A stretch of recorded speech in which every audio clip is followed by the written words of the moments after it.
Welcome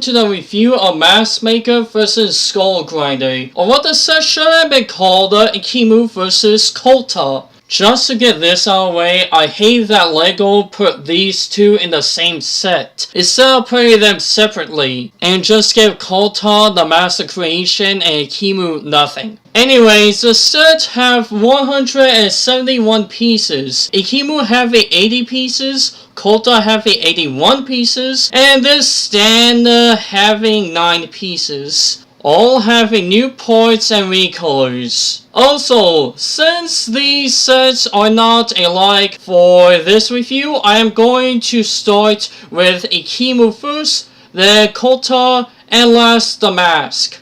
So while we are starting off with Ikimu, he has the color trans-light blue, gold, and silver. Like on newer, LEGO made the gold and silver work on the set, but the silver hands are still annoying. Ikimu is the first protector size set to have the null box, and it can handle the size of the weapon, but the set doesn't even need a null box.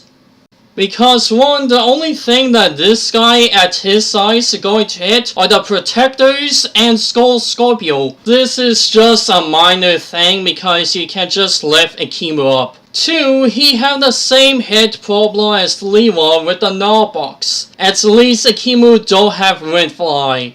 Or does he? Windfly! I'm okay! I just broke my back!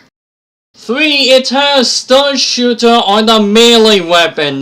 This is a big problem because when you hit something, the stuns are going to go everywhere. It would be better to just give him a small custom thing on his back like with the fire and earth protectors. Ikimu have the hammer of power and assault shield. The mini sun shooter is in trans-light blue that works like all the other mini sun shooters. But how the heck do you even shoot that thing? The protector mask I already talked about back in the fire protector review, so we're just going to be moving on to Kota. Kota had the color of silver, pearl gray, black, and trans neon orange.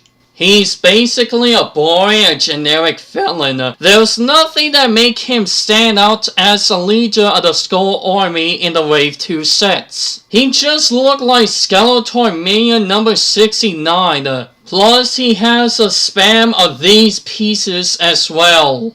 The body is just thrown together and someone just said, "It's done!" I mean, those pieces or the null box don't make a difference. Speaking of the null box, it doesn't even handle the weapon at all, and it's no surprise that he can't handle it. Just look at the weapon he's holding. It's obvious that Kota need more support on the arms, like a hand and ball joint, or more of these small gears. In fact, LEGO literally just need to add 2 more of these small gear pieces with blue pin/axle, and he can lift his weapon. The printing is my favorite one out of the Wave 2 sets. The detail is nice looking, but the white sticks out. The mask I already talked about in the Skull Warrior review, but I do like Kota have those horns. Yeah, they just look like they've been slapped on without having it nice looking with a set.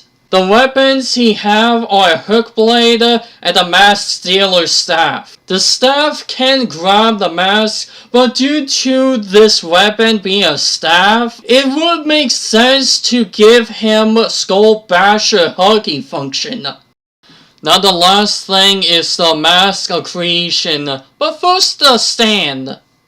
It's boring and you have to put the mask where the word axle are at, not the pinholes. The mask is great looking, very detailed, and I like that it had the occultal language on it, or whatever it is. But it's also the downfall of the mask, because it has its own detail that doesn't fit on any set and even marks unless it had the same detail around it. Overall, Kimu and the mask creation are really nice looking and fun to play with, but you may want to take out those studs before using a Kimu function. While Kota on the other hand is boring, have bad gaps, and only good for points. I recommend waiting for this set to go on sale. So this is my answer, and I'll see you in the next video.